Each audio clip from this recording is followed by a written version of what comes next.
Hey everyone, MovieGuy 2005. Welcome back to another video. And today I'm going to be doing a movie review on the 1986 remake of The Fly. Be afraid. Be very afraid. Let's go and start with the plot, shall we? So basically, the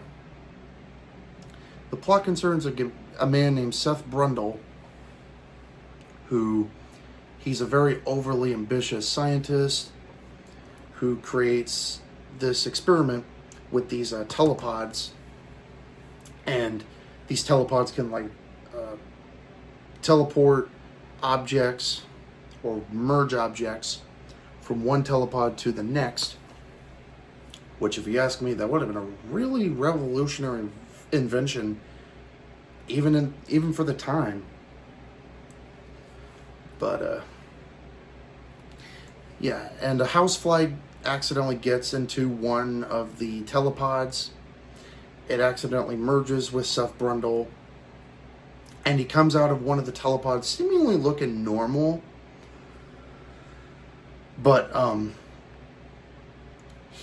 as the movie goes on, he starts to very slowly fall apart. He becomes worse throughout the entire movie.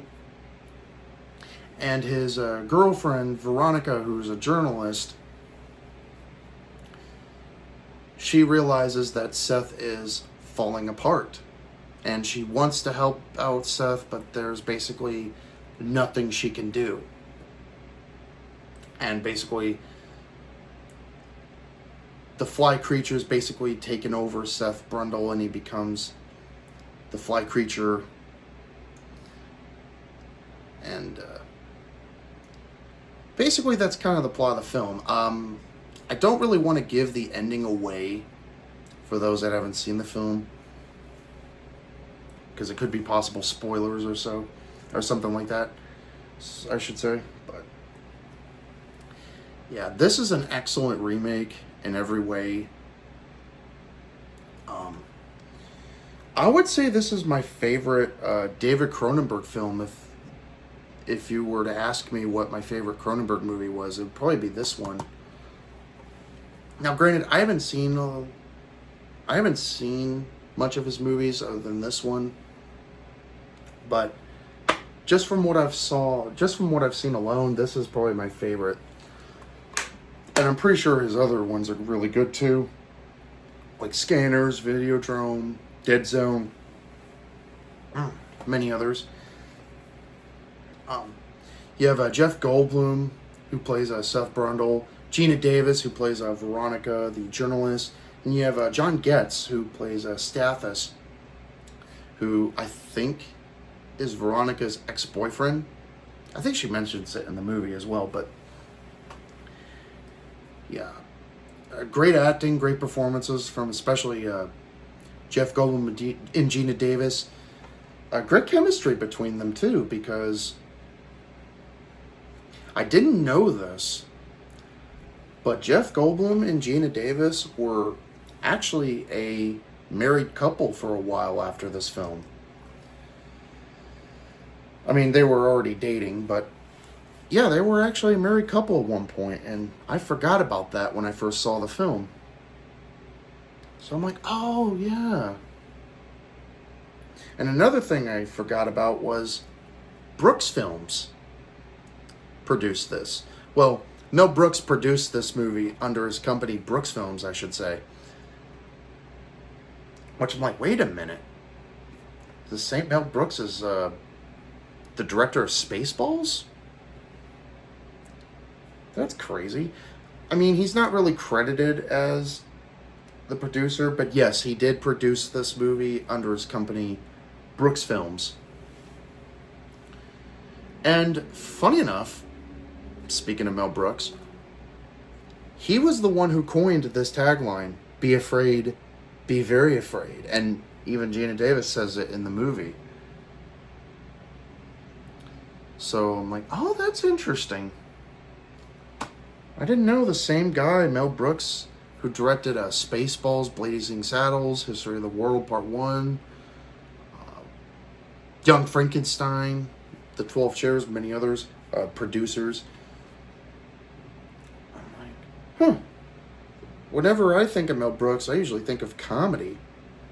Something like that. Like those comedies. So that was interesting to find out. Oh, and most importantly, this movie has amazing makeup and special effects. I mean, just... they're absolutely spectacular and phenomenal. I mean, I don't know what's more spectacular, this film or The Thing. It's pretty close, in my opinion. Chris Wallace definitely knew what he was doing whenever it came to special effects, which I believe Chris Wallace directed the sequel.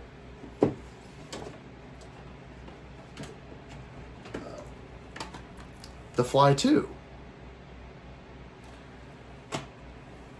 And of course, I think Chris Wallace also did effects for Gremlins as well. He's done quite a bit of stuff. And of course, great direction by David Cronenberg. And excellent score by Howard Shore, who I believe has worked with Cronenberg a few times.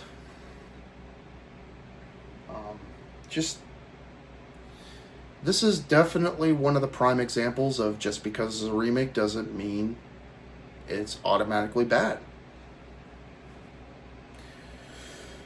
And this, along with Invasion of the Body Snatchers, John Carpenter's The Thing, and the Blob remake, is what I consider the holy quadrilogy of remakes of classic 50s sci-fi horror monster movies. I heard the original 50s Fly film with Vincent Price is really good, so I might give that one a watch at some point. But yeah, just such a excellent remake in every way. When all is said and done, am I able to recommend the 1986 Fly film? Oh yeah.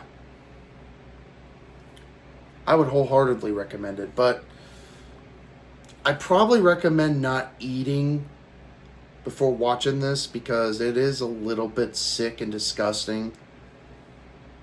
Like there's a scene where Seth Brundle like vomits on Stathis' hand, like, and then on his foot he like pulls the little shoe away, and you can actually see the bones on Stathis' fist, which is pretty gruesome and horrific and disgusting, but very well done effects. It's a little repulsive in my opinion, and also just one of the best transformations I've ever seen in my life. And I don't know what it is, but this scene where Seth Brundle's at a bar arm wrestling a guy, and he like breaks his fist, or breaks his wrist, I should say, and you can see blood dripping down. I'm like, oh shit, that's crazy. But yeah, I absolutely recommend it. It's an excellent remake in every way. I consider it a masterpiece. Love this movie. One of my absolute favorite remakes. Alright, so that concludes my review for the 1986 remake of The Fly. As always, thank you guys for watching. Take care. We'll see you in the next video. Peace.